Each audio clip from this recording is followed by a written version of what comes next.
सड़क दूर तक फैली हुई थी, टूटी फूटी डामर की पट्टी घने जंगल को चीरती हुई। राजस्थान का एक अनुभवी ट्रक ड्राइवर रमेश अपने पुराने ट्रक के स्टीयरिंग को मजबूती से थामे हुए था। ट्रक चावल की बोरियों से भरा हुआ था, जो पूर्वोत्तर के एक गांव में पहुंचाई जानी थी। ट्रक की हेडलाइट्स अंधेरे को चीरती हुई आगे बढ़ रही थी, लेकिन जंगल की डरावनी खामोशी अटल लग रही थी। रमेश ने इन जंगलों की कहानियां सुनी थीं, ऐसी कहानियां जो किसी के रोंगटे खड़े कर दे।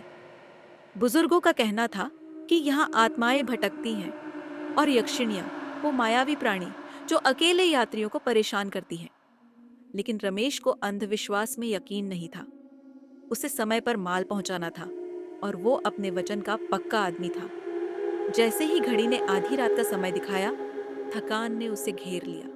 उसने एक साफ जगह देख ट्रक रोका और कुछ देर आराम करने का फैसला किया। जंगल की खामोशी में झिंगुरों की आवाज गूंज रही थी। रमेश ने एक बीड़ी सुलगाई और ट्रक के पास खड़ा हो गया। अचानक एक नरम आवाज ने उसकी तंद्रा तोड़ी। भैया, क्या आपके पास पानी है? रमेश चौंक कर पलटा। कुछ कदम दूर एक युवती खड़ी थी, सफेद साड़ी में लिपटी हुई। उसके लंबे बाल उसकी पीठ पर झरने की तरह बह रहे थे। उसकी आंखें हल्की रोशनी में चमक रही थीं और उसका चेहरा दिव्य आभा से दमक रहा था। तुम कहाँ से आई हो बहन जी? यहाँ रहना खतरनाक है, रमेश ने कहा और पानी की बोतल उसकी ओर बढ़ाई। युवती मुस्कुराई। उसकी आवाज पत्तों की सरसराहट जैसी मधुर थी। मैं रास्ता भटक गई हूँ, क्या आप मुझे अगले गांव तक छोड़ सकते हैं? रमेश थोड़ी देर के लिए झिंका। उसमें कुछ अजीब सा लग रहा था, लेकिन उसे अकेला छोड़ना भी गलत लगता। ठीक है, उसने कहा, ट्रक का दरवाजा खोलते हुए। आ जाओ। जैसे ही उन्होंने सफर शुरू किया, युवती ने अपना नाम मनीषा बताया। उसने अपने परिवार की बात की, जो अगले गांव में उसका इंतजार कर रहा था। उसकी आवाज में कुछ ऐसा था कि रमेश की थकान गायब हो गई। लेकिन जैसे जैसे ट्रक आगे बढ़ा, अजीब घटनाएं होने लगी। ऐसा लग रहा था जैसे जंगल सड़क को अपने अंदर समेट रहा हो। पेड़ अजीब तरह से झुक रहे थे और ठंडी हवा के झोंके डरावने लग रहे थे। ये जंगल बड़ा अजीब है, रमेश ने बुदबुदाया और मनीषा की ओर देखा। वो मुस्कुराई, लेकिन उसकी मुस्कान रहस्यमयी थी। आप तो बड़े बहादुर हैं, जो रात में अकेले सफर करते हैं, उसने कहा। ये मेरा काम है, रमेश ने जवाब दिया, लेकिन उसकी रीढ़ में सिहरन दौड़ गई। 1 घंटे बाद ट्रक एक तंग पुल के पास पहुंचा, जो एक बहती हुई धारा के ऊपर था। तभी रमेश को रियरव्यू मिरर में कुछ अजीब सा दिखा। चावल की बोरियां खुद ब खुद हिल रही थीं, जैसे कोई अदृश्य हाथ उन्हें छू रहा हो। तुमने ये देखा? उसने कांपती आवाज में पूछा। मनीषा ने धीरे से सिर घुमाया। उसकी आंखें सुनहरे रंग में चमक रही थीं।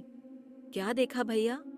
उसकी आवाज शांत थी, लेकिन रमेश ने उसकी नजर के बोझ को महसूस किया। उसने गहरी सांस ली और स्टीयरिंग को कसकर पकड़ लिया। अचानक ट्रक जोर से झटका खाकर रुक गया। इंजन फड़फड़ाया और पुल के बीचों बीच बंद हो गया। यहीं रुको, रमेश ने कहा, टॉर्च उठाते हुए। वो बाहर निकला। जैसे ही उसने इंजन की जांच शुरू की, उसे हल्की गुनगुनाहट सुनाई दी। उसने मुड़कर देखा। मनीषा पुल के किनारे खड़ी थी। उसके हाथ फैले हुए थे। उसकी साड़ी बिना हवा के लहरा रही थी। मनीषा, तुम क्या कर रही हो? रमेश चिल्लाया। उसने धीरे से उसकी ओर देखा। उसका चेहरा अब इंसानी नहीं रहा।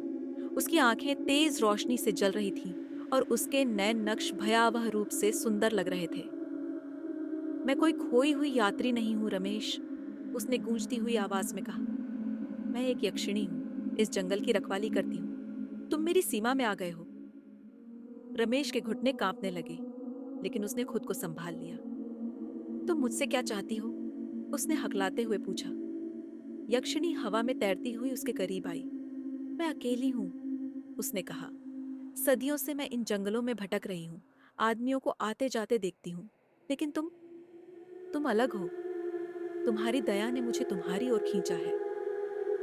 मेरा एक परिवार है, रमेश ने कांपते हुए कहा। मैं यहाँ नहीं रुक सकता। यक्षिणी ने सिर झुकाकर उसके शब्दों पर विचार किया। ठीक है, उसने कहा, मैं तुम्हें जाने दूंगी, लेकिन एक शर्त पर। तुम वापस आकर मेरा किस्सा सबको सुनाओगे, उन्हें बताओगे कि मैं यहाँ हूँ, ताकि मुझे कभी भुलाया न जाए। रमेश ने तेजी से सिर हिलाया। मैं वादा करता हूँ। यक्षिणी मुस्कुराई। उसका रूप धीरे धीरे फिर से एक सौम्य स्त्री का हो गया। उसने ट्रक को छुआ और इंजन गड़गड़ाहट के साथ चालू हो गया। जाओ रमेश, और अपना वादा याद रखना। रमेश ट्रक में चढ़ गया। उसके हाथ अभी भी कांप रहे थे। जैसे ही उसने ट्रक चलाया, जंगल उसके लिए खुलता गया। रास्ता साफ और स्वागत योग्य लग रहा था। गांव में पहुंचते पहुंचते सूरज की पहली किरणें आकाश को रंगने लगी। गांव वाले उसके ट्रक के चारों ओर जमा हो गए। उन्होंने उसकी बात ध्यान से सुनी। जब उसने अपने अनुभव को उनके सामने रखा, कुछ ने इसे थके हुए आदमी का बड़बड़ाना माना, लेकिन बाकी यकीन करते हुए जंगल की आत्माओं से बचने के लिए प्रार्थना करने लगे। रमेश फिर कभी उन जंगलों में नहीं गया, लेकिन यक्षिणी की कहानी दूर दूर तक फैल गई, एक याद दिलाते हुए कि दुनिया के कोनों में अभी भी रहस्यमय परछाइयां मौजूद हैं।